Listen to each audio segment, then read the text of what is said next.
Behind the Mirror of Music with Dannii Cohen.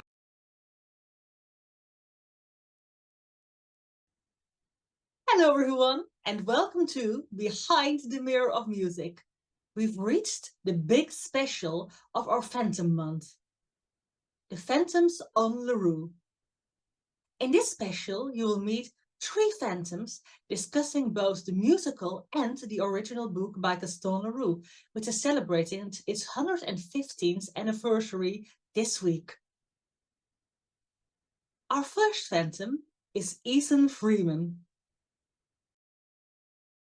Ethan Freeman performed the role of Erik the Phantom many times, on West End as well as in Vienna, Toronto and Essen, Germany. During his run, he received the nickname the Leroux Phantom for his very Leroux accurate take on the role. His West End run was so well received that he was voted most popular Phantom in a poll by the International Phantom of the Opera fan club, which brought him the opportunity to record a Phantom Highlights album for J Records together with Claire Moore, whom was voted most popular Christine. In 2009, it was updated with songs from Love Never Dies. You first auditioned in Vienna. What was that like, and did you know anything about the story back then? I think I had actually read the original novel at some point much earlier in my life. And by that time I was, sorry, I'm doing something which I don't want that to be. Okay. I think I had been able by then to familiarize myself with some of the songs from the show. The show had opened in London already, and when we found out that auditions were happening for the Vienna production, I was doing Cats at the time in Hamburg, and I was able to get hold of Music of the Night, and I think the original London recording had already been released, and I knew Steve Barton a bit, who was obviously playing the original Raoul and then had gone on to New York. So I was able to familiarize myself a little bit with how the musical was constructed musically, and I'd probably heard most of the original cast recording by that time I auditioned, I think anyway, if memory serves me. I think I heard you say you saw Michael Crawford too. I did. After I had been cast for Vienna, which was during the time that I was performing in Cats, and I had then left the show in the summer of '88, knowing that I would be doing the show in Vienna in the winter of that year, or starting rehearsals. I was able to see the show on Broadway several times and meet with Harold Prince in his office and discuss the show and the role. So that was the point at which I saw Michael Crawford, who played every show at that point still. Okay. Yeah, very impressive, of course. That was a tremendous advantage of starting in with the show and with the role at a fairly early point in its development, and being able to get all my information from the horse's mouth, as it were, and being able to watch the show with the actor who, in my opinion, was the best I had ever seen in the role since then, my personal opinion. I really thought what Michael did was very, very moving and very, very precise, and you could just see that I think I saw the show 4 times with him. You could see how precise his work was every night to hit the beats that he wanted, and they were beats which for me made very innate sense. Was there anything specific you took from him? Anything specific? You took from him for your interpretation?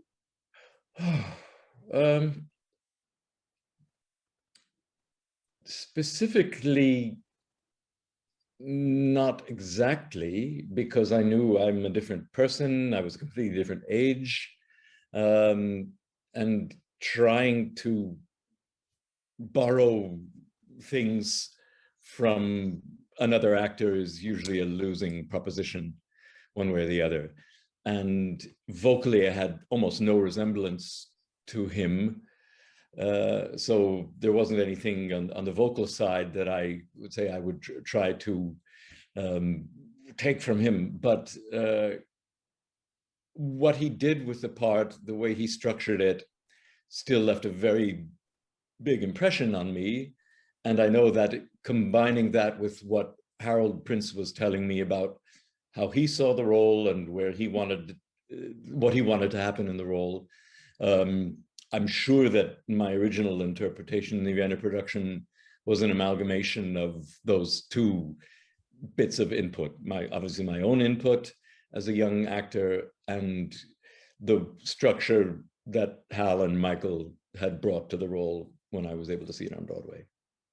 Your physicality for the role and your movements, they're very different. So how did you decide them for yourself?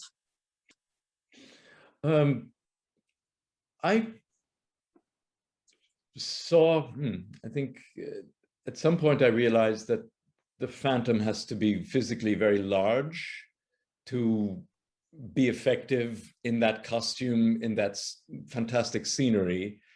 And one thing that Michael had was extreme grace physically, and I definitely wanted to maintain that aspect of a Souveränität, as you'd say in German, that the Phantom was masterful in everything that he did and everything that he had tremendous command over himself. That was, for me, perhaps in retrospect, his way of coping with his situation was just to be tremendously in control. And I think that's also working with Gillian Lynn and with Annie Allen. It was Gillian's assistant who helped put the production in Vienna together. I mean, we looked at various ways of moving, and I think that I wanted the role to have almost a balletic command of the body. And that's probably the starting off point from where I went physically over the years. I'm sure that from production to production, I may have developed this or that thing. And another thing that Michael did, which I found very important and adapted to my own way of performing, was his use of his hands. I found was extremely graceful, elegant, and expressive. And I wanted to make sure that my hands were doing a lot of acting with me. And I think that's another part of the physicality that I was able to, that I found important for the part. And if you can't use your face, you have to find other means to express yourself. You are known as the Leroux Phantom among most Phantom fans. Was that a conscious decision? No, but yes. I definitely wanted to find a character who was as close to the original Phantom source character as possible, within the constraints, probably the wrong word, within the parameters that were set by Andrew and Hal and Gillian. I definitely wanted to get as close to a character who comes from the romantic period, not in the sense of love romance, but in the sense of the idea of one being redeemed by love, which I thought, as in the passage of the Phantom that you sent me to read, is very clear that Erik is, for me, redeemed in a very romantic sense. Although obviously in the musical and in Hal's conception of the musical, it has a lot of physical and sensual content. I also wanted to capture a 19th century Phantom rather than only the 20th century Phantom, because for me that made this character in the story more universal. And if that is the case, that I'm known as the Leroux phantom among whoever, then I guess I was doing my job the way I wanted to, which is nice. Which version was your favorite? To be honest, it's a hard question to answer, and I'm not sure I want to answer it. I mean, Vienna was very special in its way. It was the first, one of the first foreign language productions. It was a great cast in a theater that was one of the few theaters that is as perfect as Her Majesty's, or His Majesty's now, in Theater an der Wien and then later in the Reimann Theater. That was a very special production, but I think I then, when I took over first cast in the West End, I think that was just such a special experience, and really doing it en suite and really being the first cast Phantom was, you know, they're all irreplaceable experiences. But I think perhaps because that production was the first time I was doing the show in English, perhaps a little bit more comfort factor being completely in the language.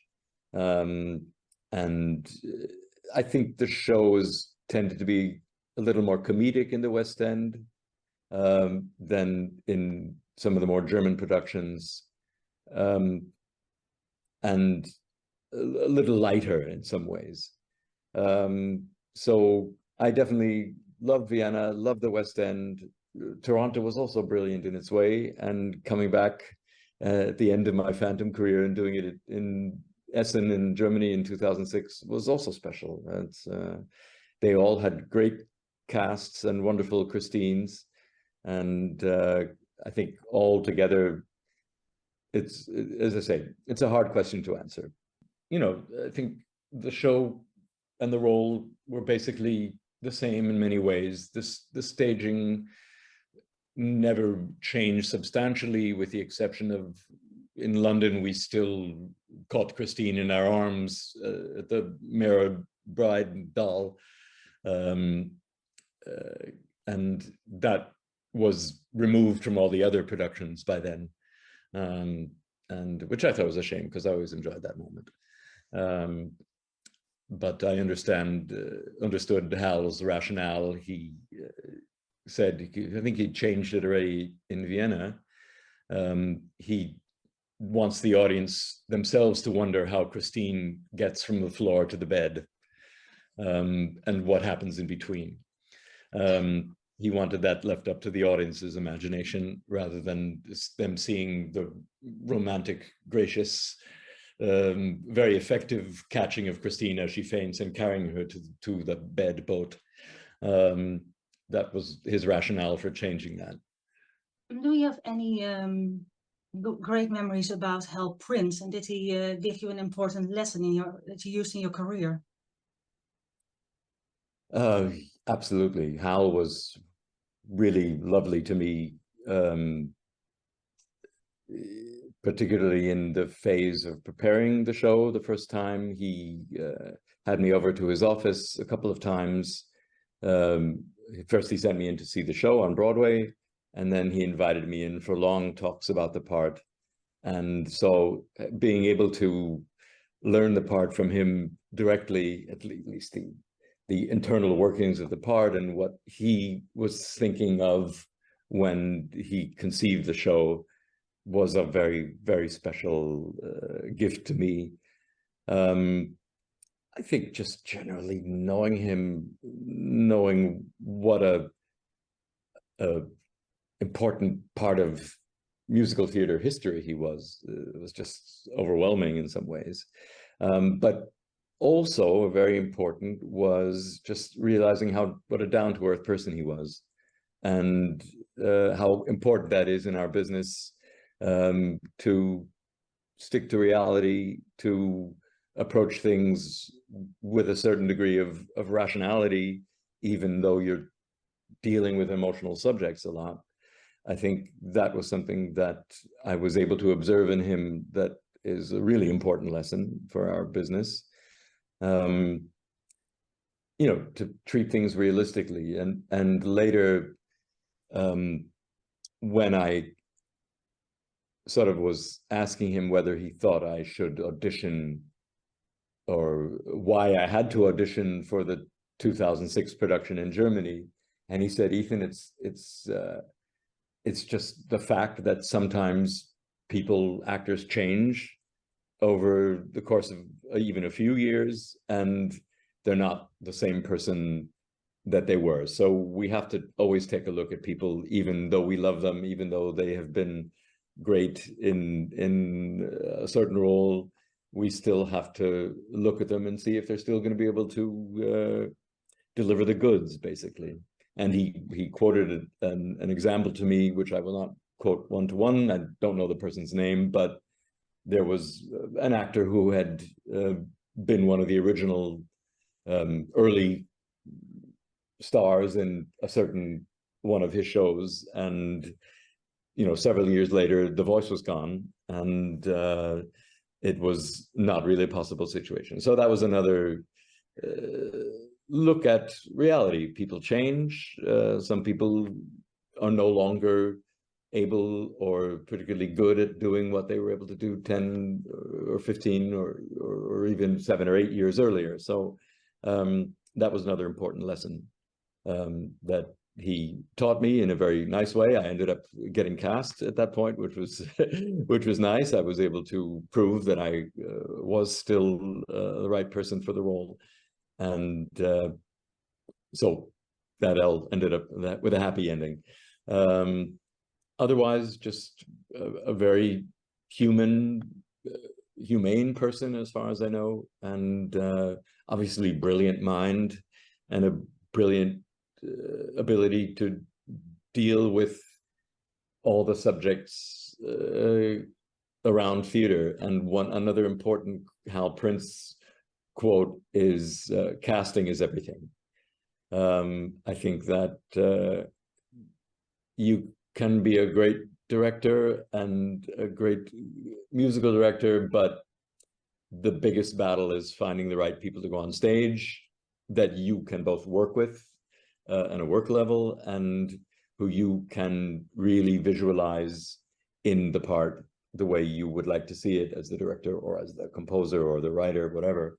So, you know, casting is everything, which to then be cast by him for a role like that made it a particular, even more special experience. It seems like such a wonderful man. I've been seeing a lot of recordings where I see him directing recently, and he really cared much more than I usually see these days. There's something very special about him. Yeah, I think I don't know. I have mostly good luck with directors who sometimes, even if they have an approach to an actor that can seem harsh, I've always been able to find a way to work with people and let them push me. And getting pushed as an actor towards jumping over your own shadow and giving an even better performance than you perhaps at first thought was possible is what a really great director does. And that's, as I've had good luck, and Hal and Ruthie Mitchell, who was his assistant, who did a lot of the nuts and bolts staging work for Hal. Hal was a concept director. Hal was a concept man, and he had Ruthie put the thing on the stage, and then he would look at it and see if it was what he wanted. And as far as I know, I mean, obviously, he in the original London production, perhaps he was a little bit more hands-on. But I think, as I say, Hal was someone who had the visions, and he let other people move people around on stage and then check to see if it was going in the right direction. Celia asks, has the novel influenced your portrayal and perception of the character of Erik in any way?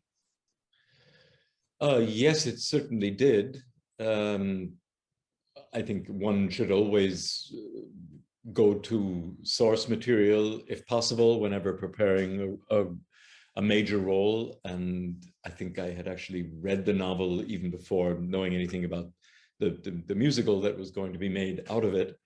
But I obviously read it again at the time, and certain aspects of Erik's personality were things that I was in my own way able to blend into the directorial concept and the piece that Andrew Lloyd Webber wrote. Obviously, there are many ways in which the Phantom in the original novel differs from the Erik that we know from the Lloyd Webber production, and yet also there were always attempts by the creators of the show to find parts of the character from the book and bring them into the musical. I think we all looked for ways of incorporating things from source material. I mean, there were also moments in the Lon Chaney portrayal that I found very vivid that I also tried to carry into the framework that Hal had created for the role. Yes, a lot of people say this, the parts of Lon Chaney you incorporated.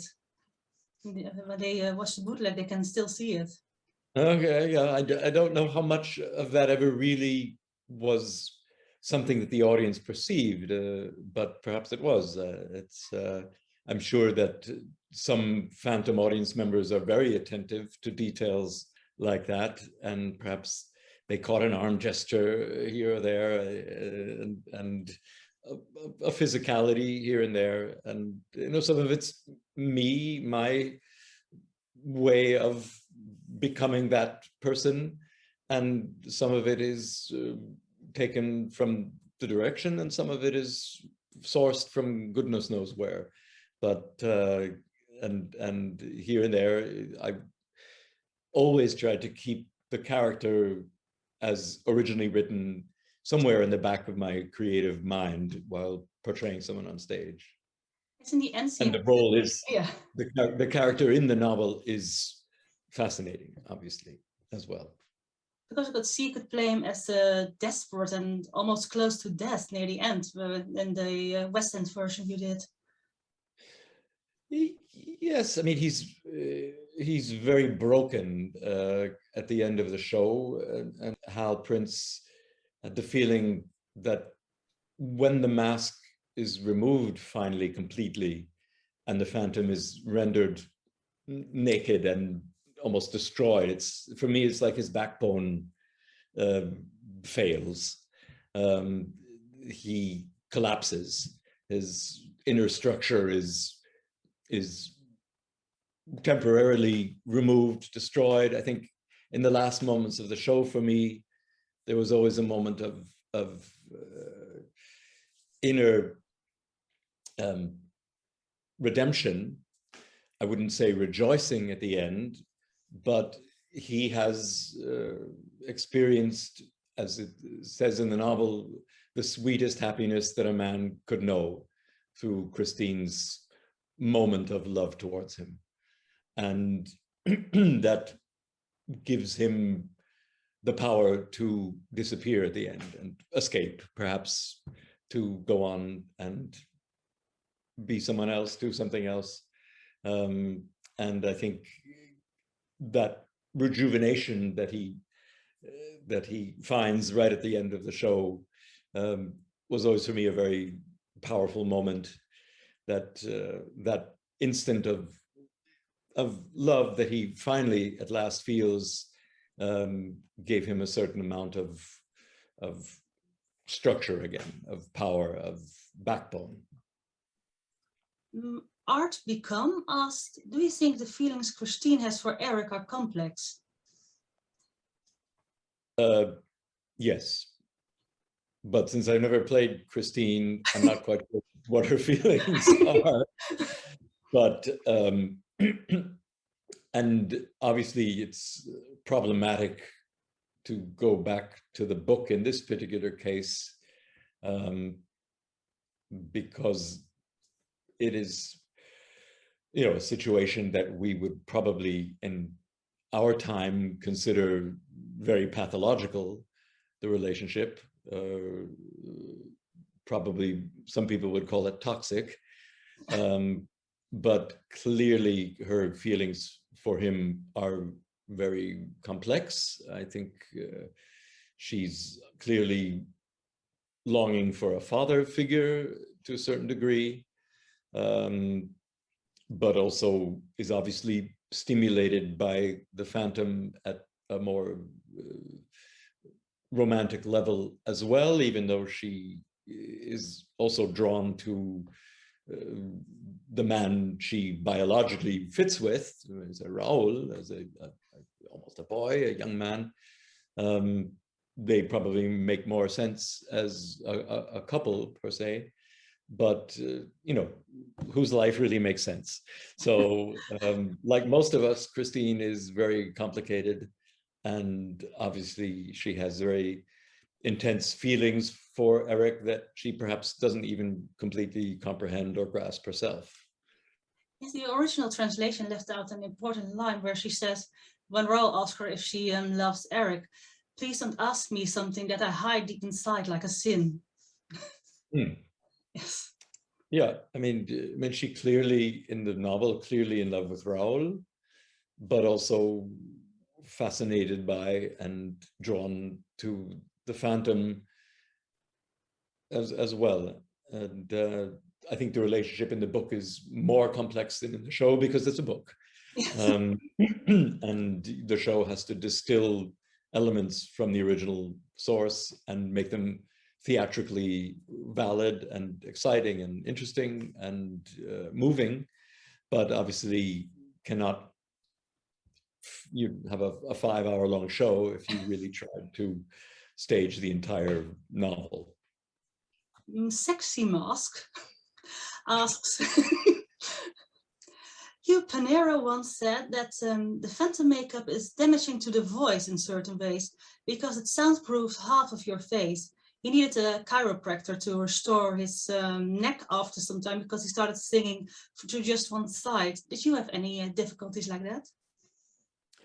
I had my difficulties. I was never cognizant of them being the result of that situation. To be honest, I don't think I had that sensation per se. And I've not heard of anyone else complaining of that. But having said that, it's perfectly possible.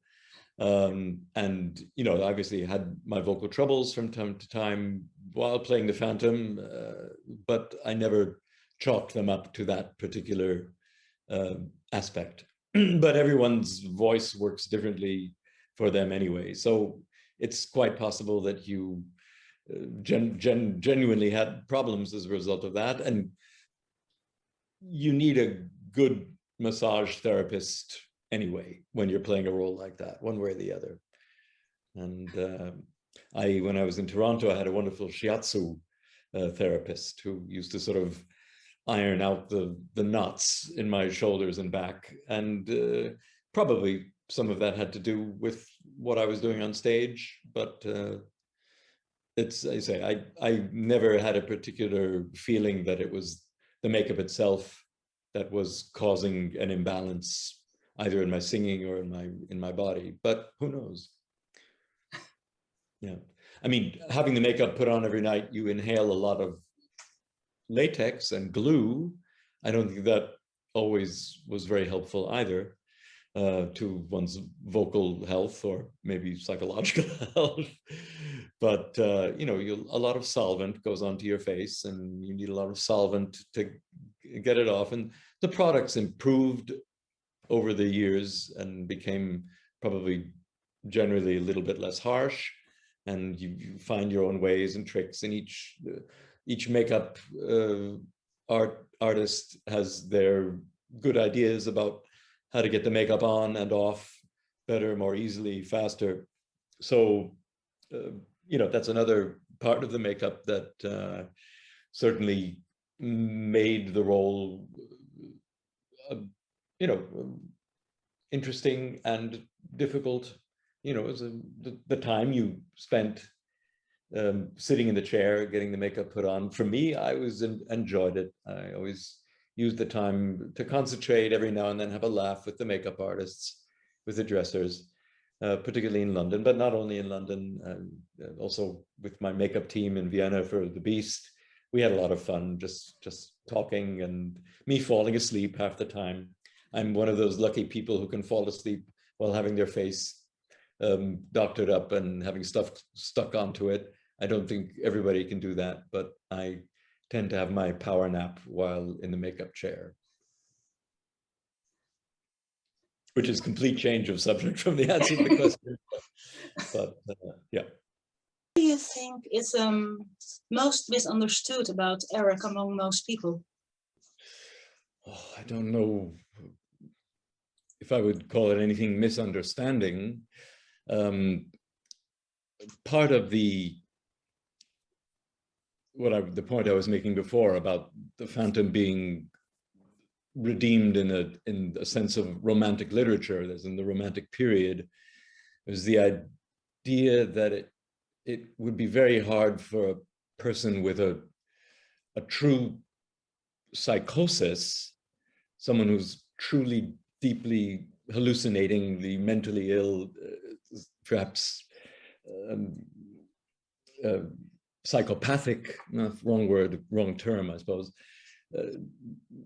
to be redeemed in the sense of being healed in a certain way, finding happiness and redemption in Christine's, in just kissing her forehead.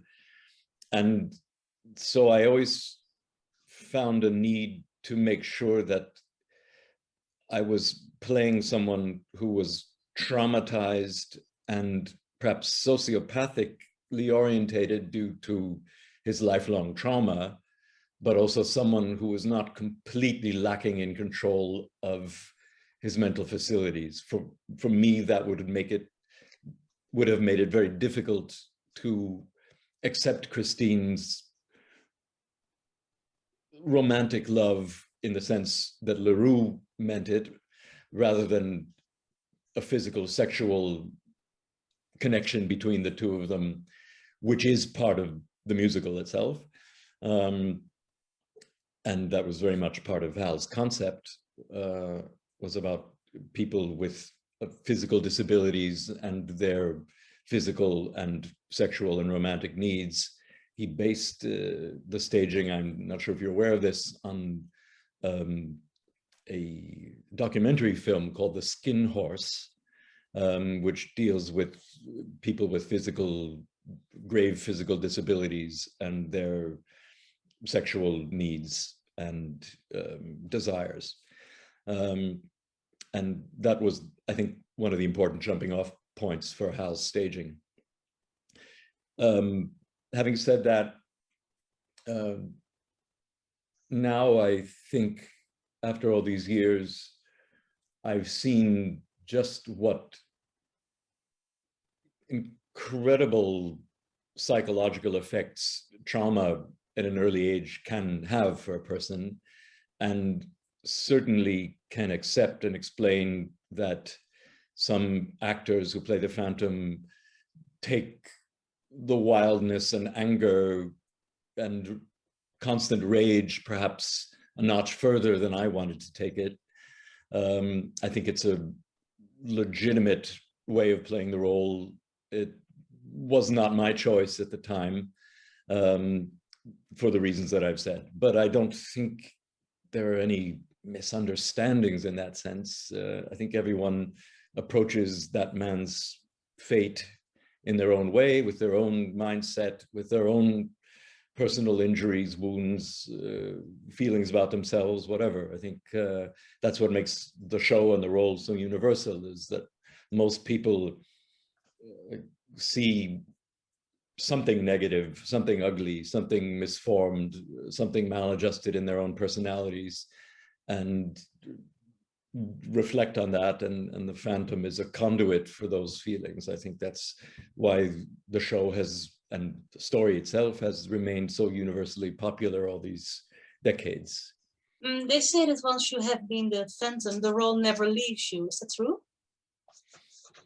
Yes, I would say so.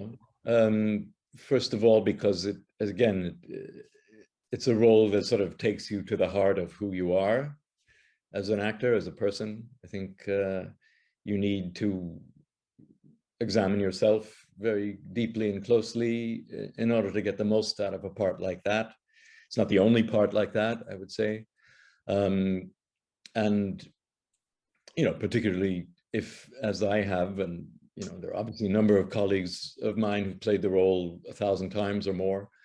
I think any role you play that often becomes a big part of your life, and the songs never leave you. If I really need to see what I'm doing vocally, I will pull out Music of the Night and say, what's my voice doing now with the song? It's just it's a benchmark for, what kind of shape I'm in vocally. It's, if I say, oh, I've changed this or that, how would I go back and relate it to that song?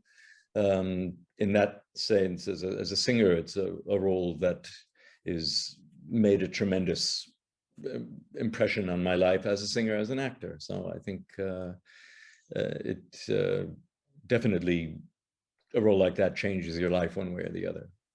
Have you ever been to the opera? I have. Many years ago, I was asked to come and sing highlights from The Phantom with Shona Lindsay, who was also one of the Christines at the time, or back in the early 90s. We had the same agent, and we were booked to do highlights of Phantom at the Hotel de l'Opéra for, I don't know what sort of occasion it was, some business meeting of some organization that wanted Phantom highlights. And at that time, I was able to go in and see the Opera House and take a little tour. I don't think I was downstairs in the cellars, but I was at least able to see some of the main important sites in the Opera House. It's stunning, of course, especially obviously the Masquerade stairs. And I got to walk up and down those a few times without high heels for a change, which was cool. Well, what is your greatest memory? God, I don't know. Of life on stage, there are many. I don't know. It would be maudlin to or overly perhaps pathetic to say performing in Carnegie Hall with the New York Pops Orchestra doing the Phantom songs in that legendary concert hall for an audience which included my mom, who was very sick at the time and passed away not too long thereafter.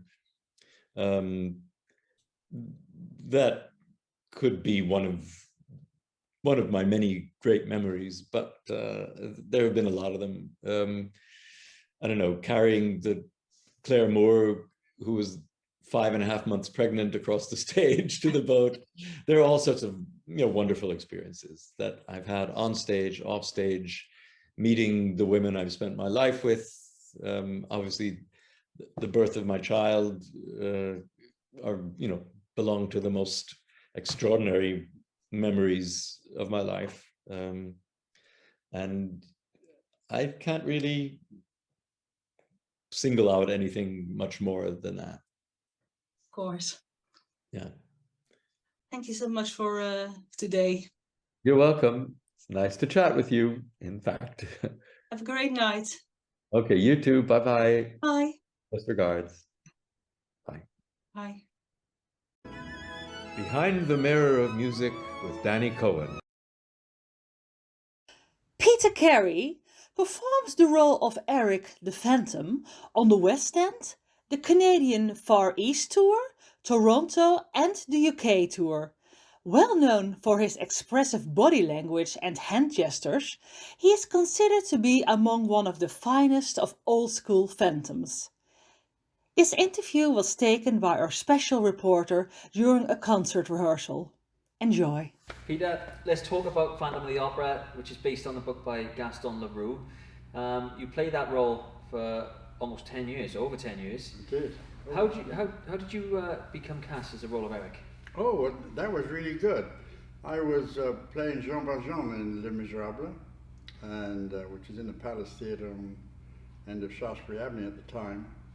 And there was a pal of mine called Martin Smith who was playing, just taking it over. He'd only taken over a matter of 3 or 4 months, and then got taken seriously ill with a dreadful kind of condition and had to leave the show.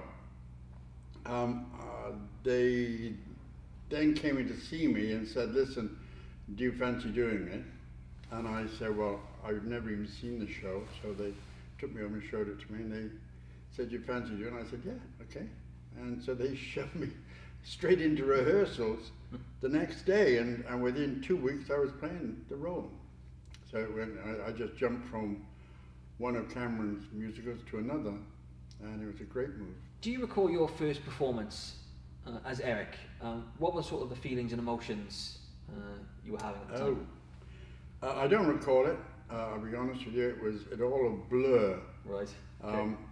The one thing you did when you learned these roles is what you did in the rehearsal room, you took on the stage. In other words, you know, when I was rehearsing, Jeff Ferris was the in-house director, and he was the one that was putting me into Phantom. And we had a studio much like this one, except it had mirrors on every wall. So whichever way you looked, you could see yourself from a different angle. And so we went over there with the pianist, and we started working through the show, and I couldn't feel it. I couldn't feel it, not for nothing. And we were in real trouble. I thought I was going to lose it. And then all of a sudden, Jeff had one of his brainwaves, and he said, go and get changed. So they dressed me up in the Phantom suit, put all the makeup on, all the wigs, all the makeup, everything was stuck down, and I felt different. I walked out and I could see myself in all the mirrors as the Phantom. I had the mask on, and I had the suit on, and I had the makeup on, and I was the Phantom. And all of a sudden, my hands started doing kind of that type of thing, and I started expressing myself, because you haven't got a face. Mm-hmm. Your face is obliterated. It's under a pile of glue and mask and prosthetics and so forth. So you have to use your body to move the story along and to show your feelings. And all of a sudden, the Phantom was born, and it was as simple as that. That leads nicely into my next question, because Erik in the story has quite a lot of pain with your face covered. How did you perform that? Well, exactly. That's what you did in a rehearsal room. Is you learned how to convey your feelings with what you've got on, and your voice. You had to change your voice, because he wasn't a nice guy. He was insane. This is they changed his kind of attitude, his condition. He was now he is not insane. He is not autistic. What's the other one? There's another one. I'm not sure. I know he's very, very angry in the books and the plays. Yeah. A lot of anger. Well, when I played him, he was insane, which was great, because I could play insanity no problem. So you just let it go, but then you've got to change your voice. So I used to have a kind of sad voice, an angry voice, different types of voices the Phantom had to have, and like when he's up in The Angel and Christine just run off with Raoul at the end of Act 1. I gave you my music. Yeah, it's all pain. Yeah. And then you let it go at the end of that. Pete, they say that playing the Phantom, because it becomes such a massive part of your life, it never ever leaves you. How true is that for you? Very, very. I used to do 8 shows a week. Right, okay. And on the Sunday, which is the only day you get off, I just used to sit like a zombie at the dinner table. I had a lovely house, but I didn't go outside the door. Maybe I walked around the garden a couple of times because you're just getting over 8 shows of doing Phantom. Now he's only on stage for 40 minutes, but all the time he's not on stage, he's doing things backstage. He's up in the proscenium arch, he's up in at the back in box 5. He's all over the place, and he's getting changed into different costumes, and he's in the wings. He's all about the place, and the pressure of being the Phantom was huge. So that when you got your Sunday, you just went, and you just sat like a zombie. I could eat my Sunday dinner, and that was about it, really. You said about the pressure of playing the Phantom because it was, I think, the highest grossing musical of all time for a long time. Massive show. So the pressure that comes with that for so many fans, how did you manage to deal with that? Well, that's not so hard to deal with. I used to have loads and loads and loads of people at the stage door. I used to have loads and loads of people writing in and contacting me one way or another. And I could handle all that. That was no problem. I used to take it home and sort it out there and get on with it. I used to meet people. People used to come in on special occasions that they were having birthdays, anniversaries. Some people came in. There was one couple came in when they were married. They got married on a Saturday. Right, okay. And then the evening they came to see the show. And I found that kind of amusing. God love them. But it was, it's a compliment to the show. Sure, of course. And so we had a lot of fun doing that. What were some of your most memorable moments from playing the Phantom? Well, there was a lot of moments there, 10 years worth of moments, and there was a lot of kind of comical moments that stuck out to me. We used to have fun. When I was playing it over in Canada, and it also happened a couple of times in London, but in Canada it was a nightmare. It was in the Pantages Theatre, and Pantages Theatre is in the centre of Toronto, and it's got a big lane that runs down the back of it where the stage door is and so forth. And on the other side of the lane is another theatre stage door. So traffic was quite huge. And when you get into that boat, radio controlled boat, little guy going up and down the wings, directing where your boat's going. That's great. That's lovely. All I had to do is down once more to that dungeon of my blood and all that. It was great. Christine sitting in the prow of the boat, lovely, beautiful. But if a taxi went past, you weren't sure where you were going, because a number of times when you started coming out of the wings on the one side, and instead of turning left downstage to where the audience is, no, you just kept going.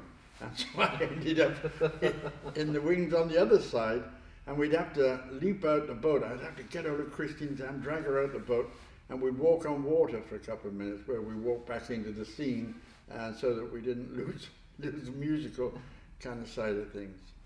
That was a funny moment. There was quite a few, actually. Let's have another one then. Tell the fans another one. Okay. Well, all right. Yeah, I was playing also in Canada. We had a Raoul who was called Briar and Needs, a lovely guy, and he was fabulous. He used to wear a wig, slightly thin on top, and that was great. And in the final layer, you get that moment where the Phantom has just kissed Christine, and he suddenly realized that she's kissed him because she wants me to let Raoul go. And she's willing to sacrifice herself for that. So I then walk across to the organ, which is on the other side of the stage, and pick up a candle, which is a pyro, and then walk to where Raoul is strung up by the neck. Right. And God love him, he's in discomfort there. And then I touch the actual rope around his neck, but the long bit coming down to his neck, with the pyro. It goes poof, and then he's free. Well, I did that on this one day, and a couple of sparks fell off it and fell onto Byron's head. Right. And his poor wig caught fire. So Christine then battened him on his head to try and put the fire out. And I'm looking at it and thinking, oh, God. So I then went and I'm trying to put the fire out as well. Because it really was, there was a roaring fire going on there. That was quite a funny moment. In terms of the story, the fandom, why do you think it's so enduring to fans and it's been like that for so long? Well, but it's a brilliantly written piece. Andrew wrote a brilliant score for it, and the writers that wrote the lyrics put together a great, and they examined the Phantom and how he could play it, because he's mad as mad as you can be, but he still could put his plight across. He was in love with a beautiful, beautiful woman, young woman, and he wasn't that young. You know, he was kind of, and he definitely wasn't very pretty, but he was a genius at his things. So you've then got this combination of beauty and ugly kind of guy, but the ugly guy is so talented. And he had already sold himself to Christine by looking after her career. It was him that got her the leading role. And it was him that had trained her and taught her how to sing without revealing himself. Right. And she thought it was the opera ghost, it was the spirit of her father. So it was a lovely combination. And when she finally met him, she wasn't that upset by his ugliness. Or don't forget, he had a lovely mask, porcelain mask on, which hid most of his face, and he had wigs on and so forth. So he looked quite dashing. I don't think in the morning getting up she would be feeling the same way, but kind of going to bed, it was kind of very handsome guy, really. And she bought into it wholesale. And so when he gets revealed on stage, then his pain comes out. When he crawls across the floor,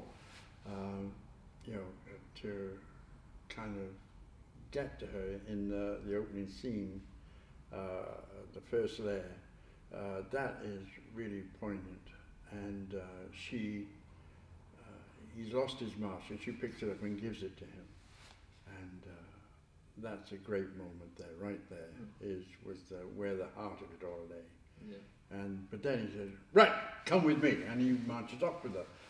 He's back on form, back on where he was. Certainly that two sides. We see a lot of photos around the studio. You talk about the porcelain mask and the handsome gentleman. Yeah. But you see on pictures that we got here where you've had the makeup done, it is grotesque. There's no other word for it, really, is it? It's pretty awful. Yeah, it's not very nice at all. Yeah. Okay, Peter, it's been fantastic. I'd just like you to give a message to some of your fans, if possible. Oh, okay. Well, first of all, I want to thank you all for being such great supporters of this show, and also myself. I can't explain just how much joy I've had out of performing for you, and I sincerely hope that you enjoyed what we've done, and I look forward to seeing you again sometime in the future. Take care. Be safe. Behind the Mirror of Music with Dannii Cohen. Ciaran Sheehan was understudy Phantom and first cast Leroux on Broadway before landing the position of first cast Phantom in Toronto. Currently, he is touring the USA with 3 other Phantoms as the 4 Phantoms. What are you doing right now in your life and career? I'm part of a group called the 4 Phantoms in concert. We have a couple of months off. We just finished doing a television special that just started running, I think last 2 weeks anyway. They tell me nothing. So that's going very well. It's all over the US, and I think they have an international distribution company now too. So you might have to look at it yourself in the next whatever months. Yeah, so that's been keeping me very busy, as we were finishing editing that and getting it out to all the television stations in the States. And who are your fellow phantoms in the group? I'm sorry? Who are your fellow phantoms in the group? Oh, a guy named John Cudilla, who did it in New York. A guy named Brent Barrett, who did it in Las Vegas and in Germany. And a guy named Frank D'Ambrosio, who did it in San Francisco. Yeah, and then we have a Christine that travels with us, and that's Kaylee Voorhees, and she was doing the show up until I think October of 2019. She got out just in time. Yeah. So you, when you tour with your phantom, do you also share experiences about your time on stage? We do. There's a little, I suppose there's a little intro about how many shows we've done between us. I think it's, I mean, we say it's 6,000. I think it's more than that, to be honest. Because I know Frank did it for like 5 years in San Francisco, and I did it for 2.5 years between Broadway and Toronto, and John did it for a long time too. So yeah, I'm guessing they just picked 6,000 and said, yeah, that's the number. So, and then we talk a little bit, I suppose, about our backgrounds. Like Frank was in The Godfather 3, played Al Pacino's son, and so he sings a little of that from the film, what he sang in the film. Brent talks about his sort of journey and all the Broadway shows that he's done and the shows he's done in the West End, and John talks about his journey. And John and my journey very similar. We were both engineering majors in college, and which everyone is always like, what?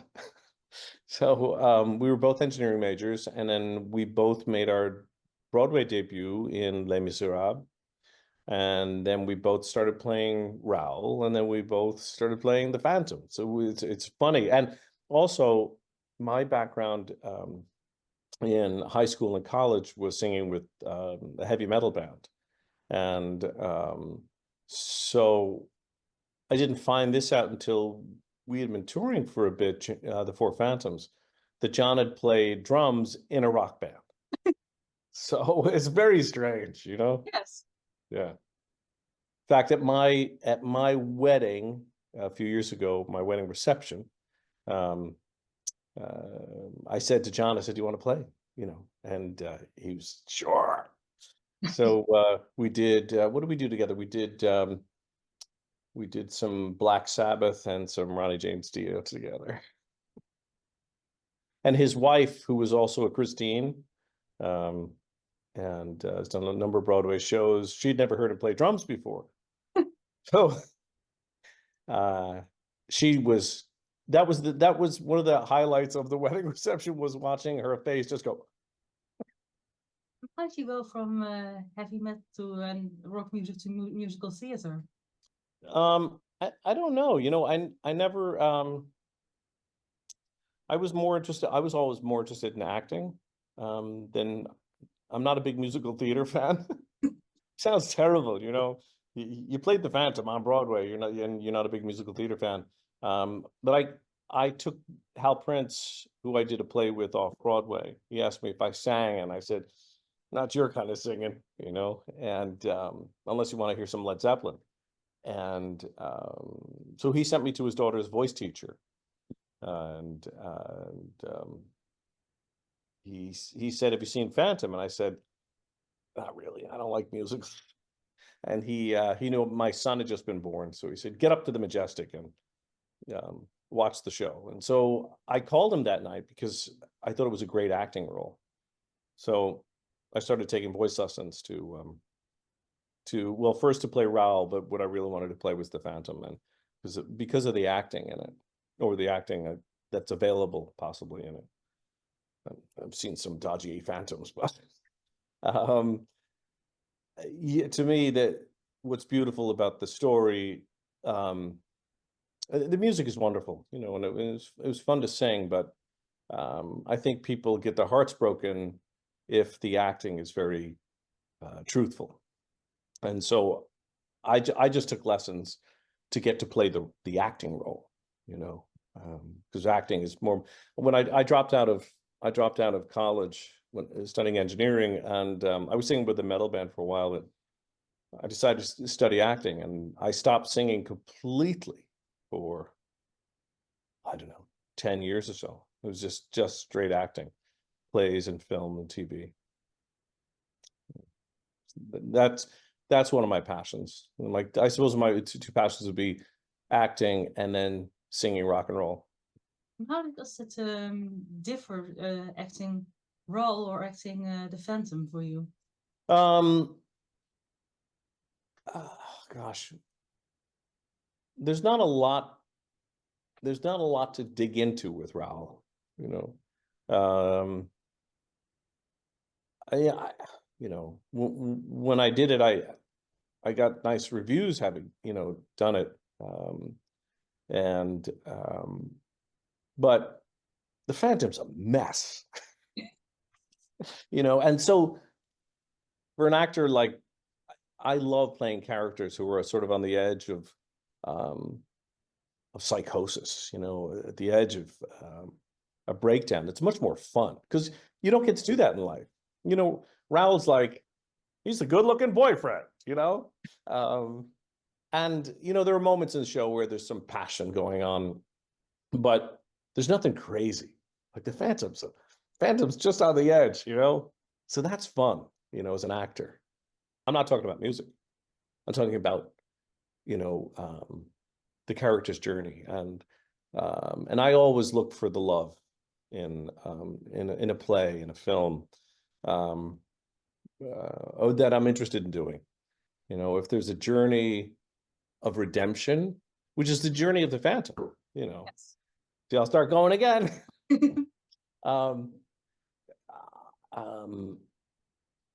The moment where he realizes he has to let her go, or doesn't have to let her go, that he wants to let her go, that he loves her enough to sacrifice himself to, you know, he wants her to be happy, you know. And I think when we get to that place in our lives, and it's easy for me with, say, my children, you know, you'd peel the skin off your back, you know. And so when Erik gets to that place finally in the end, and there's a lot that goes on for me of my own story. Did you ever read the Susan Rice novel? No. Phantom? No, is it Susan Kay, you mean? Susan Kay. Sorry, yes, Susan Kay. I was mixing Anne Rice and Susan Kay. Sorry, yes. Yeah, have you read that novel? Yes. Yeah. So whenever I take on an acting role, I usually write myself an entire autobiography from birth right to the moment of the first time you see the character. Someone told me, I just started playing Raoul, and they told me about this novel, and I picked it up, and I said, I don't have to do any work, you know, because I just thought there was so much to be mined from that novel. And you know, so I think that's part of Erik's journey, is from that wounded little boy. See, I'll go again. I'm useless. I'm telling you, if I pause on stage, the three of them behind me go, there he goes. So they're always making fun of me. You know, it's this wounded little boy who never got the affection from his mother that he wanted, do you know? Yes. And so when she kisses him in the end, it was heavy.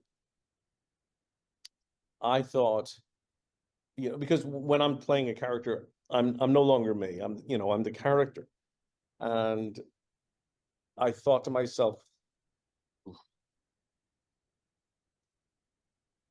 this is what I needed, and it can't come from her. And I have to let her go. You know? Yeah, sorry. You know. So that's, to me, that's the beauty in the story, you know. Is his, you know, his finding genuine love for her, not just a confusion of what he thinks he wants from her.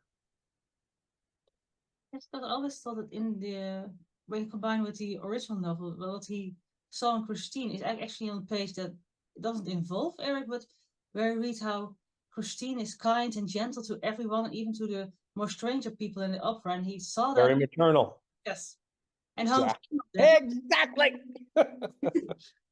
Yeah, absolutely. And of course, you know, and then for her, you know, there's always that, you know, it's that, I think as we go, you know, when we come into the world, you know, we find people in our lives that help us along on our journey.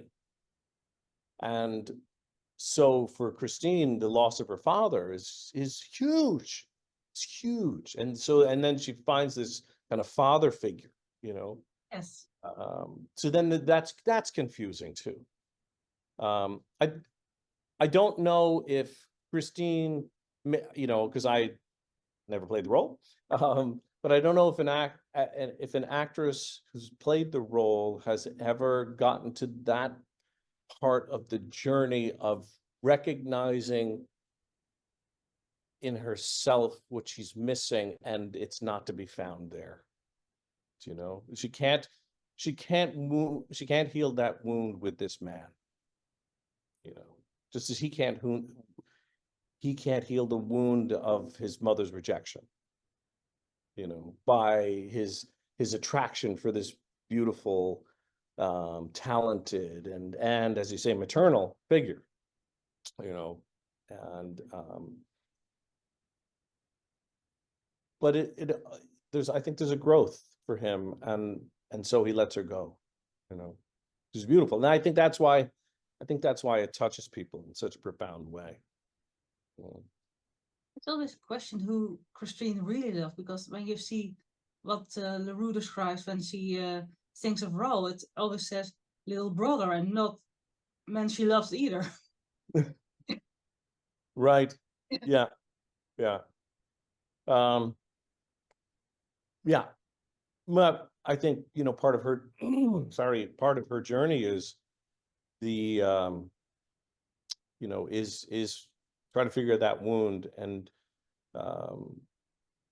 with the loss of her father, and she won't find that in a boy, you know, particularly, and the Phantom refers to him, you know, as this, you know, impetuous sort of, you know, child, you know. Sort of sometimes think that Raoul is the safety of a past she misses, and Erik is the thing she isn't ready for mentally, the new path that she has to go through to become her own person. Yeah, yeah. Somewhere. It's a fascinating tale, you know. And those are the things, those interest me. Conveying those stories with music is great. Like, you know, some of my favorite moment in the show was the end of the well, is that journey that past the point of no return, you know, which was great fun, and such a switch when she lays him bare, you know, strips his protection away from him. And yeah, those are fun moments to play. Yeah. How else do you see Erik and his life? What do you think? How does his experience feel to you? Gosh, you know, when it's funny. Occasionally I still miss him, because he was part of me. Yeah, it's funny for me with acting, I don't act. I'm never acting. It's real. Sometimes, you know, sometimes it feels more real than real life. And so my ability to believe in the imaginary is I'm pretty adept at that. my original acting training was something called the Meisner technique. And it's all about the imagination. And so I'm never using anything from real life. I'm using my imagination, and so it's real for me in the moment. So the feeling of the feeling unwanted, feeling ugly, feeling ashamed, and then and everything else that he or I went through. Gosh, I'm not sure how to answer that, and I feel like I've drifted on you. Sorry. Yeah, I mean, it's all very real for me, right from the moment in the mirror, right, right through to letting her go. And of course, you get into a long run of a show like that. You do something 1,000 times, and occasionally there's some fooling around going on, misbehaving, and but in the crucial moments of the show, like I used to do terrible things. I used to do the dressing room scene. Yes. Yeah. Occasionally I would come up and knock on the mirror. And I'd be like, "Can Christine come out to play?" And she turned around, she's like, "I'm going to kill you." But there's that sort of stuff that goes on all the time, and in a long run, otherwise you go insane. But when you get to the final layer, when the final layer, the whole scene of Music of the Night, and right to the "Come, we must return." There's those two fools who run my theater will be missing you. Those are all very. It's real it is so real, unless something weird happens, like you trip over something stupid.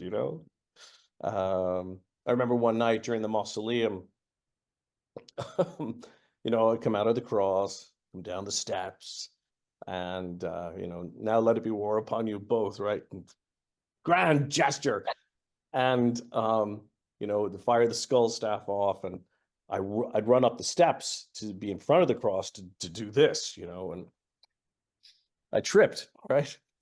And I tripped over my cape, right? And I literally, because I was moving so quickly, I slid up the steps, across the platform, and down the steps. And I am laughing so hard, right? And then I hear one of the stage managers on the right side of the travelator screaming, "He's down and he's hurt. He's screaming. He's hurt." I was screaming because I was laughing so hard. So things like that, it's over. The moment is gone. So. How did Broadway in Toronto differ for you in performing? Gosh, it's funny. I started doing the role. I was the understudy, and went on.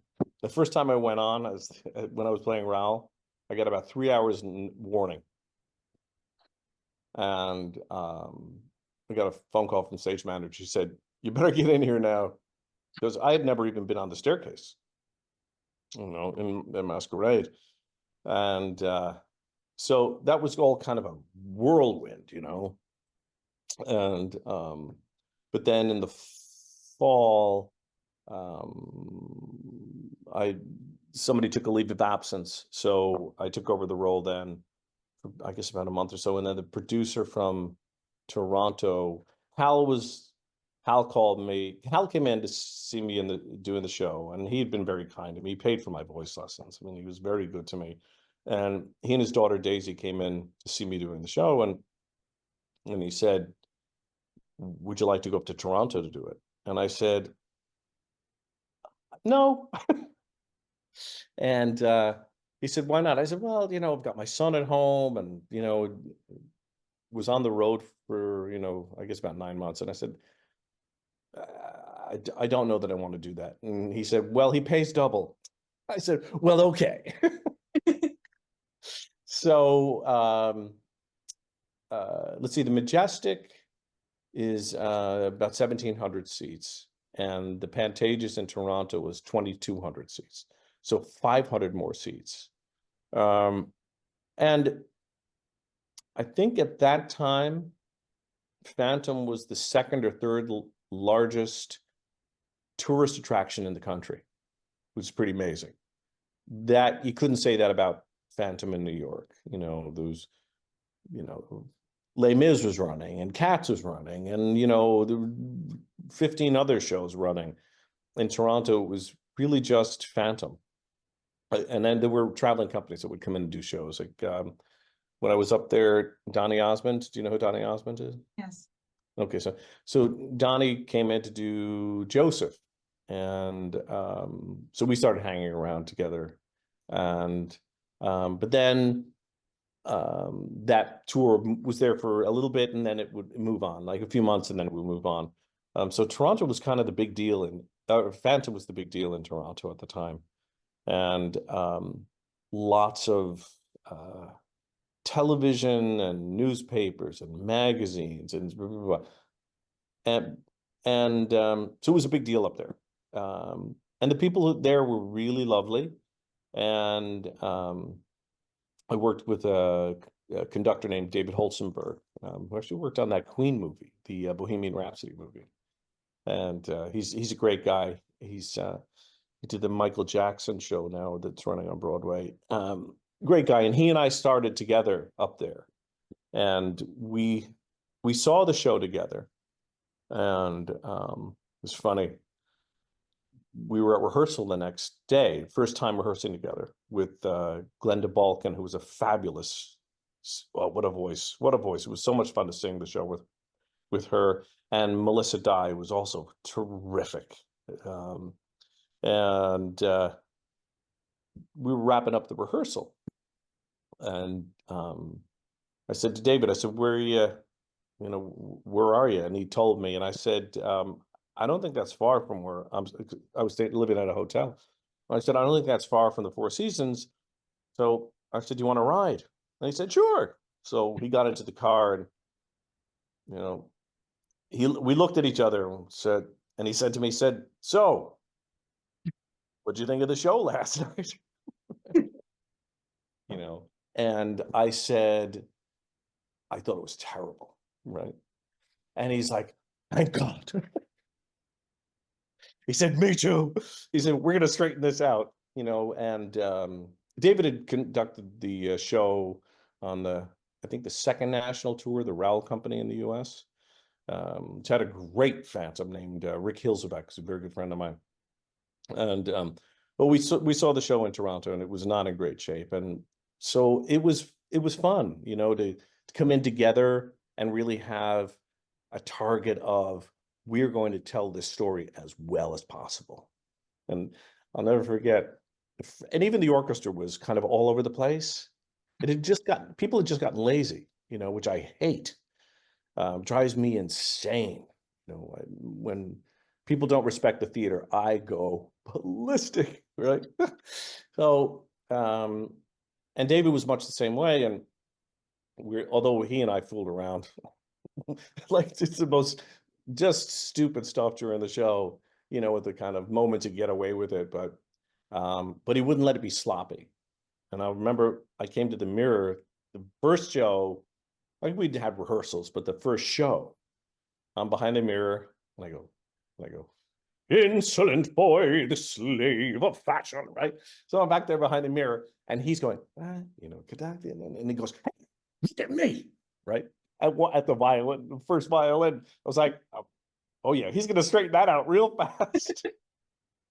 So, yeah, we had a great time, really just a super time doing the show together. And he stayed for a year, and then I stayed for a second year, and then I left because I was missing my son too much. And I would fly back and forth every weekend. I would finish the show at 4:30 on Sunday, and they were dark Mondays and Tuesdays, which was great because we'd have 2 shows on Wednesday, 2 on Thursday, 1 Friday, 2 Saturday, and a Sunday matinee. So I'd be done at 3:30 on Sunday, and I wouldn't have to be in the makeup chair again until noon on Wednesday. So I flew back every Sunday night, and Air Canada took very good care of me. I never even had to check in. I'd walk into the airport. The show would come down at 4:30. I would catch a 5:40 flight every Sunday night, and I would be home by 8, which was great. And but then the schedule changed a bit, and I wasn't having as much time with my son as I wanted, so I left.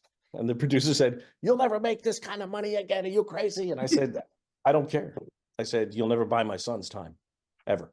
So I left. And then I started doing more concert work and stuff because I wanted to be home. I didn't want to be off doing a show. And when I was playing the Phantom, it took over my life, except on the weekends when I would fly home. But during the week, I was regimented about sleep, food, acupuncture, chiropractic, everything. Asked me to take 1 show off in Toronto in those 2 years, so that Laird McIntosh, a good friend of mine, who was the Raoul, and he was my understudy, so he could go on, because they were worried that if I ever called out, and he panicked because he never had a chance to go on. So I said, "Yeah, okay, I'll take a show off," and so he could go on. And in fact, I came to the theater anyway, and I followed him around. I said, "Hey, I'll lead you around, and I'll tell you what we're doing, where you blah blah blah blah blah." So we're still great pals. And it's fun. What's funny is that I went to the closing in New York last year, April 16th, and I kind of missed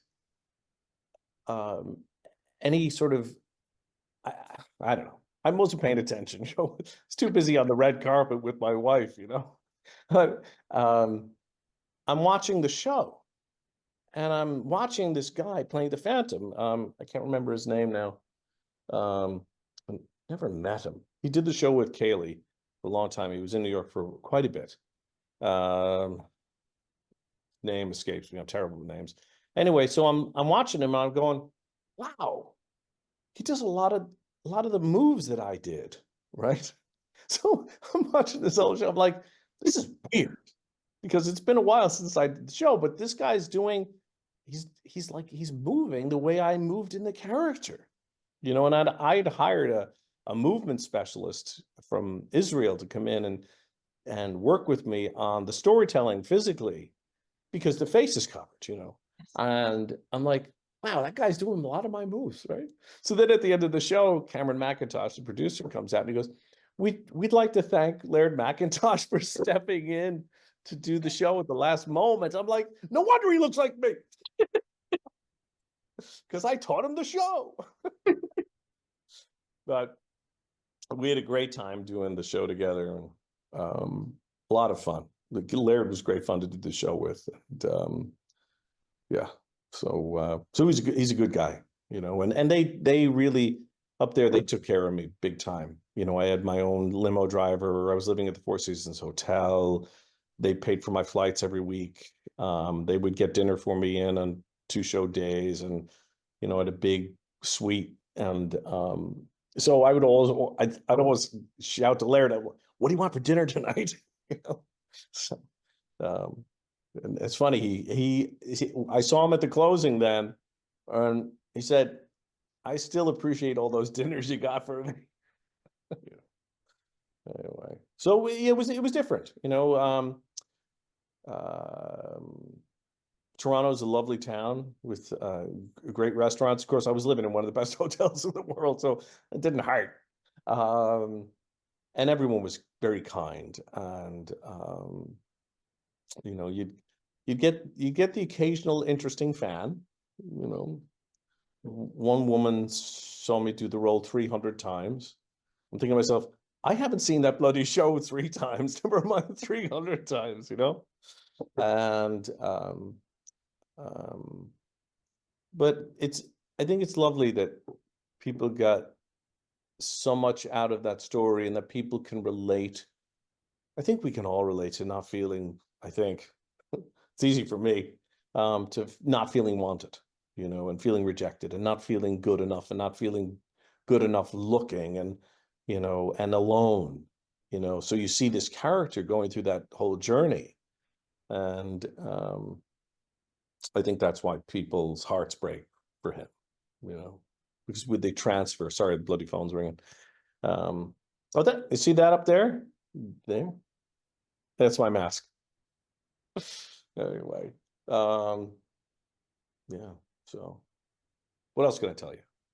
Then they brought in Paul Stanley from Kiss, the lead singer from Kiss, right?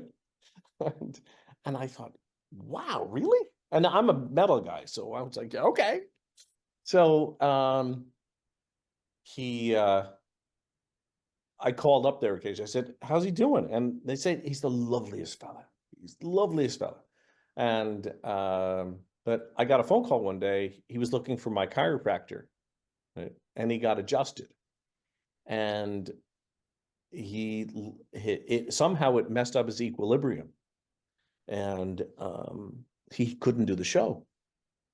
So the whole time he was doing the show, people would show up from all over the world to see a member of Kiss, you know, in Phantom. So they'd be in the makeup, all the Kiss makeup, you know. And so the night that he went to the chiropractor, they didn't have, usually with a show, they'll have some sort of sign in the lobby that's saying tonight's performance, the role normally played by, you know, Paul Stanley will be played by blah, blah, blah. And they didn't have time because it was like last minute, right? No inserts, nothing. So my friend Laird, they called him and said, you got to go on. And he's like, what? So you got to go on. And so just before the house went dark to start the show, before the auction, he heard through the speakers backstage, he heard the announcement.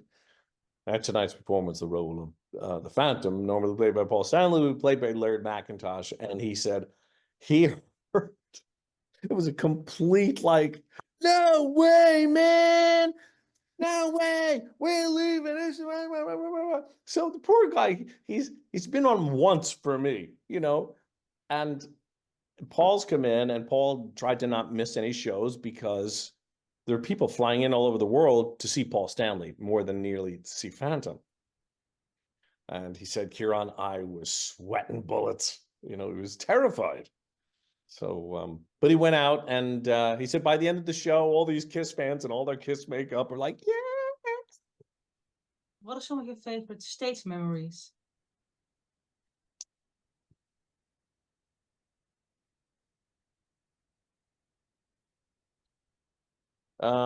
These are more personal than really, I mean, from an acting perspective, I felt pretty consistent with the role of the Phantom, at least. I never came off, I don't think I ever came off the stage feeling, that was terrible, you know. I will say that for the first few months of playing the role consistently, I was very depressed. I would take that home with me, how devastated that last scene would leave me. But when you said what's one of your favorite moments, a very good friend of mine who lived in Michigan, and we'd done a couple of shows together, and he was dying of AIDS. And his parents brought him to see the show, and he was in a wheelchair and not in good shape. And I got him in a special box. It was a box 5, I don't know. But I got him in a box in his wheelchair, and just him and his parents. And at the end of Music of the Night, he stood up out of the wheelchair to shout bravo. And I'll never forget that moment.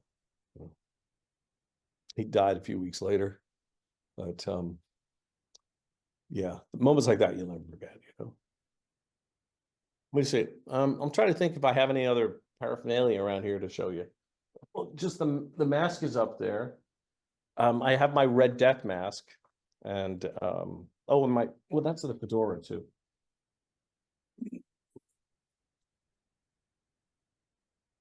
It's my lid that I threw around the stage, and that's my mask. Yeah. So, Wonderful. yeah. And then I tried to steal other stuff, and the company manager was helping me, but then he said, "Run, the costume lady's coming," because they made this fabulous cape for me. It must have weighed 50 pounds, but it was fantastic. I got along really well with the costume people, and we're always laughing and have a great time. And it's a little short little Italian man in New York who did a lot of costumes, and he's like, "I'm gonna make you a special cape," and the thing really, it was heavy. It was beautiful. I tried to steal that, but I couldn't get out the door with it. So I got that mask, and I gave away a lot of masks. I was terrible, and I look back and I think, oh, I should have saved some for my kids, but I gave them away. People had come, particularly kids who were battling cancer or very sick, and my makeup artist, she was great about it. She's like, just take it. And I'd autograph it to them. And so, yeah, I only have the one. So I don't know which kid's getting it. I've also got the Red Death mask, and I've got my boots, and that's about it. So. That's a wonderful memorabilia. Yeah, no, it's great to have, And you can see on the hat, it's been stitched 3 times because I would whip that thing, try and cut somebody's head off with it. All right, Dannii, it's been an absolute pleasure. You have too. It was great talking and lovely memories. Behind the Mirror of Music with Dannii Cohen. Jonathan Roxmouth performed the role of the Phantom, Erik, in various South African productions and 2 world/Asian tours. During the pandemic, this production was the only one that continued, making him the only Phantom in the world for several months. Had you ever seen Phantom the musical or read the book before you auditioned for the show? Oh, yeah. I mean, I saw the original South African production of Phantom, which that was 2004. So, yeah, 2004. I went with a friend of mine, and I knew of the music because it was part of my sort of family that told me all sorts of things about the show and all of that.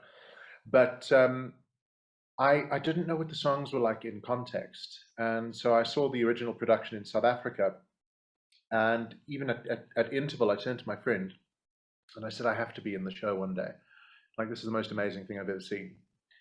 And I stayed in touch with it. And, 7 years later, they had auditions for the revival in South Africa. And I joined the production then. And from there on, it's been a long, sort of wonderful relationship with the show. You were Raoul first, right?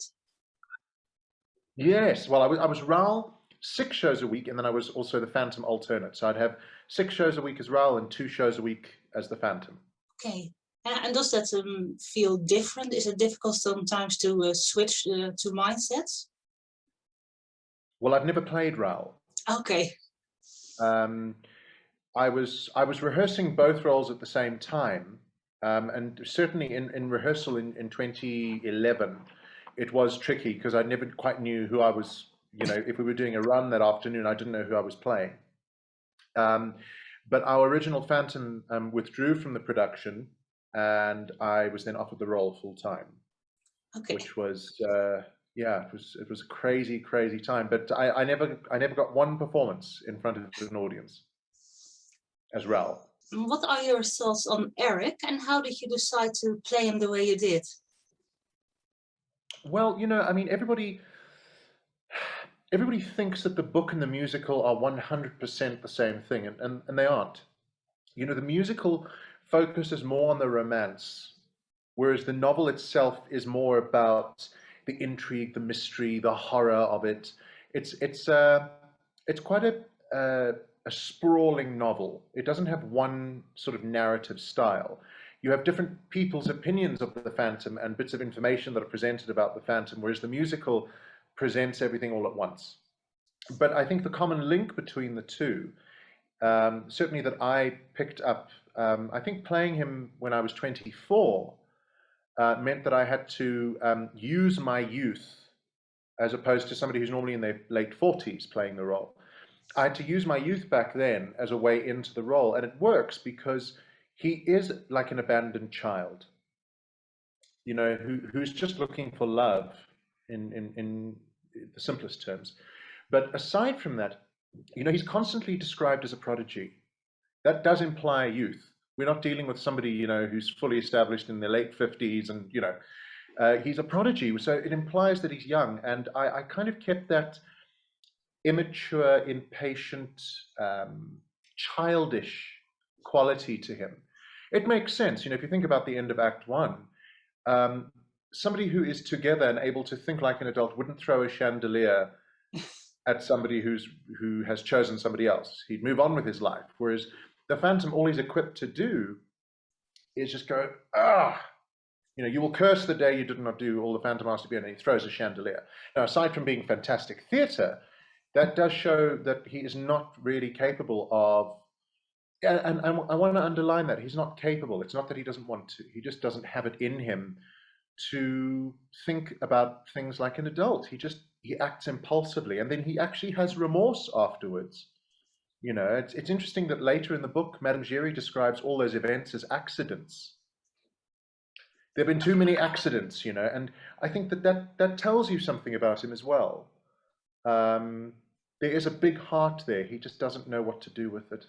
It's true, and I think because he's been traumatized, it says you always refer to the point of your first trauma when you experience the next trauma, and then he would probably regress because everything started very young for him.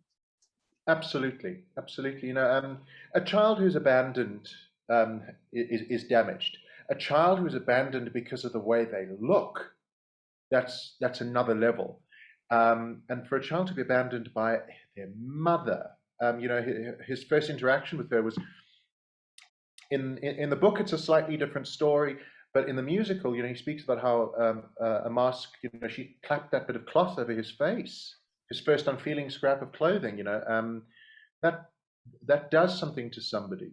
You know, and certainly I think more than ever, the idea that, you know, the Phantom is a creation of what happens when society comes across something or somebody different to them.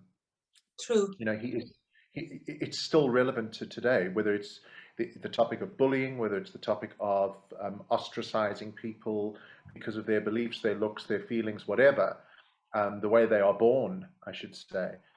People are born with all sorts of things that society deems as an abomination. It could be physical, it could be who they are inside, it could be, you know, their DNA, all of that stuff. It's more relevant than ever. It's quite amazing. True. I first came across the Phantom when I was suffering from bullying, so I both related to him and wanted him to protect me like he would do Christine in some ways. Absolutely. Yes. Absolutely. And I think it's important to remember that the Phantom is a result of bullying. He himself is not a bully. Well, I can feel that because I think everything he expects to be treated a certain way, and that's why he reacts the way he does, because that's all he's used to. I mean, he has an idea of what he thinks normal treatment is. If you think about the good side of his face, that side, that's the mask, that's the good side. He is deliberately painted to look like, you know, the inspiration is Rudolph Valentino, but it's what he thinks is beautiful, or what he thinks other people will find beautiful. And he doesn't really know what his own version of that is, you know. And there's this wonderful documentary about the the Canadian production of Phantom with Colm Wilkinson and Rebecca Kane, and I think it's Hal Prince, the late Hal Prince, who says that, you know, this is the bad side and this is the good side, but it's actually the other way around.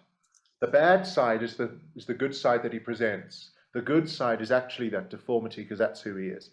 And I think it's that tussle between what he thinks society sees as good and what he feels as society is good, you know, and it's that battle between the two that make him so interesting and tragic, because ultimately, you know, whether it's the book or the musical or Hal Prince or Andrew Lloyd Webber or Michael Crawford talking about it, the common thing that comes up is he just wants to be loved. And who can't relate to that? During the pandemic, you're the only Phantom in the world. How did that feel for you? Yes.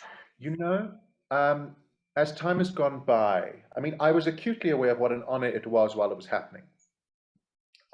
Especially, it's my favorite role, it's my favorite show, and I have an opportunity to just keep the flag flying until all the other Phantoms are able to get back on stage all around the world. But I think what people forget is the pressure of that, the stress of that, the fear of disappointing people, at times got the better of me, to be honest. There were a few times in Korea where we were on tour at that point where I bombed out emotionally. And, you know, any singer will tell you, if they are bombing out emotionally, there's no voice, there's no strength. And there were many times where I just wanted to just stay in my room, because the fear of disappointing people who love the Phantom as much as I do, or love the show as much as I do, was really quite daunting for me.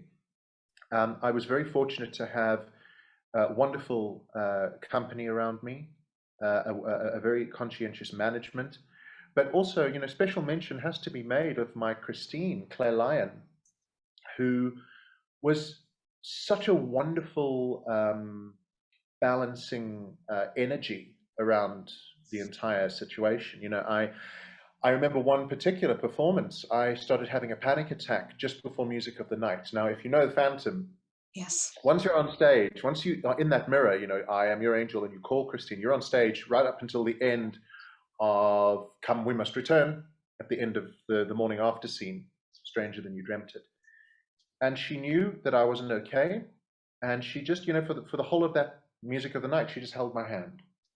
And we changed all the staging, I just stayed center stage and I held her hand. And I think it showed exactly where all of us were at that point. We either were in need of nurturing or felt the obligation to nurture. And to be able to do that with the show was amazing. But goodness me, it was a lot of pressure. Was there something that helped you when you struggled? Ethan Freeman as in The Phantom. Okay, I need to just tell you a quick story. When I was in Manila doing the show, when I was first starting out, I got a bad case of laryngitis. And everybody kept saying to me, just sing it more like a tenor, sing it more like a tenor. And I never understood what they were saying. And Kristen Blodgett, the conductor, said to me, just picture a singer who you can emulate for a while until your voice is fine. Ethan Freeman was that singer. And I would always go to the conductor, David Andrew Rogers, and say, okay, today's going to be an Ethan Freeman show. I'm going to be nice and light and effortless. So he, for the longest time, was like my medicine, vocally. The fact that he knows who I am just blows my mind.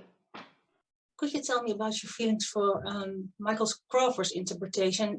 Michael Crawford is, you know, put Phantom aside, just as an actor. If you look at his career, the thing I've always looked up to with him is his versatility. Barnum, Billy, Hello Dolly, Phantom, Dance of the Vampires, Wizard of Oz, The Go-Between, all of this wonderful work is a versatility that speaks of an actor who's constantly trying to reinvent himself and isn't afraid of being a chameleon and being completely unrecognizable. If we're talking about Phantom, he will always be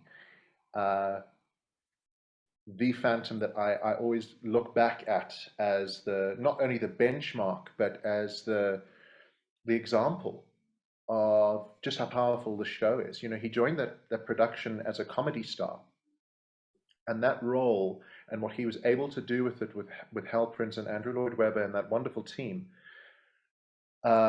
changed his career, changed his life.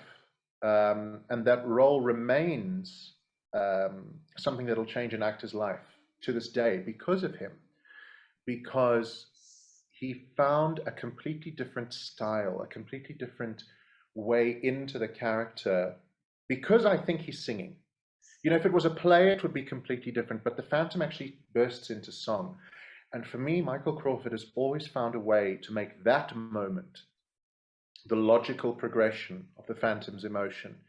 You know, his hands, his walk, the way he looks at Christine, the way he emotes in his voice. I think, you know, he's got that very, very high voice, which is almost angelic in a way. So it makes sense that he's the angel of music. But aside from that, I recognize in Michael Crawford the same love I have for the character, because in many ways there are parts of the character that I see myself in and vice versa. And I think he did as well.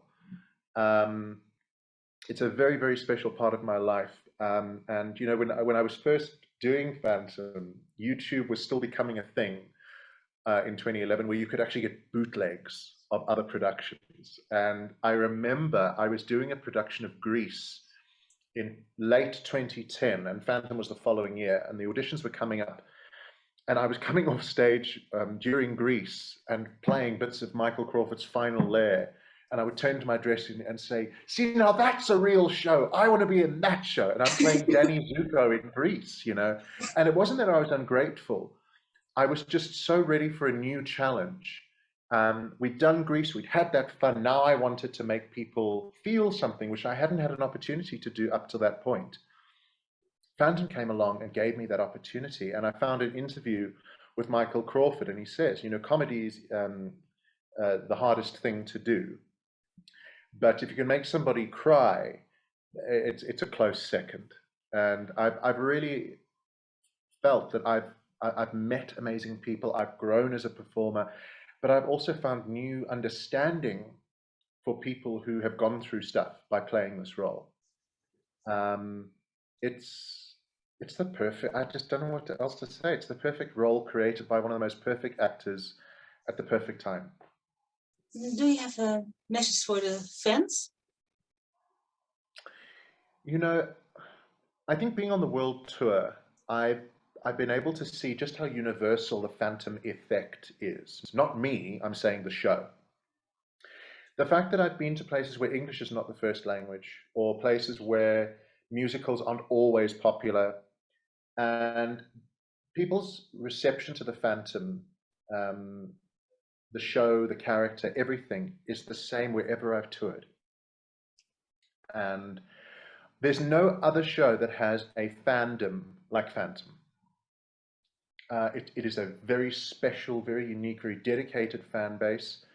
And as much as, you know, there are the ups and downs with fans and actors and productions, I don't know that I'll ever come across this kind of love because of work that I'm doing, that I'm lucky enough to do. To say that I'm appreciative or that I'm grateful to that fan base because of the show is not just an understatement. I think it's a bit lazy. I hope the fans realize what it means to somebody who was bullied, who did grow up desperate to be on the stage, who did grow up desperate wanting to connect with people, to have this platform to connect with all of these people around the world because they feel the same way because remember, I'm a fan first. I'm playing the Phantom at the moment, but I was a fan first.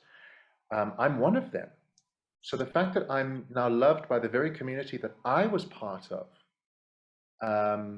is an amazing feeling. And I really hope they know what a difference it makes in my life. And I'm happy to continue doing this as long as I'm too old to be the Phantom one day.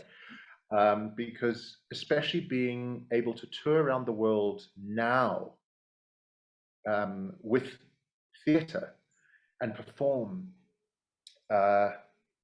I'm fully aware of the richness of it right now, and I do not take it for granted.